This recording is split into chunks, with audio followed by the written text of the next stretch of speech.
বন্ধুরা কেমন আছো?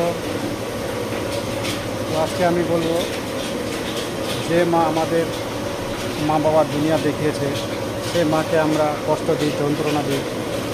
তাই আমি বলবো বন্ধুরা যে মাকে যদি না ভালোবাসো, মাকে যদি না দেখো, বাবাকে যদি না দেখো, তুমি যে মন্দিরে পূজা করো, মসজিদে যাও, তোমার কোনো কাজে হবে না।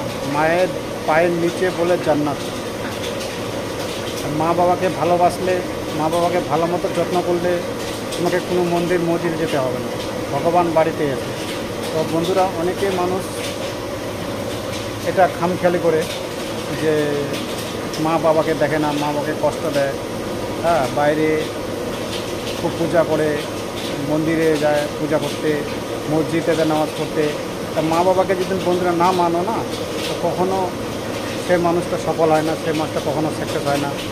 কষ্ট করতে করতে ওর দিন চলে যায়, অনেক পরিশ্রম করে কোনো কিছু করতে পারে না। তো বন্ধুরা, ছিল আজকের ভিডিও। নেক্সট ভিডিওতে আরও ভালো ভিডিও নিয়ে ভালো ভালো ভিডিও নিয়ে আসার চেষ্টা করব। আপনারা ভালো থাকুন, সুস্থ থাকুন। ভিডিওটা ভালো লাগলে অবশ্যই আমার চ্যানেলটাকে সাবস্ক্রাইব করবেন, আর ভিডিওটাকে ভালো লাগলে শেয়ার করবেন, লাইক করবেন, কমেন্ট করে বলবেন। অবশ্যই জানাবেন আমাকে যে ভিডিওগুলো কেমন লাগছে, অবশ্যই জানাবেন। নমস্কার, ভালো থাকবেন, সুস্থ থাকবেন।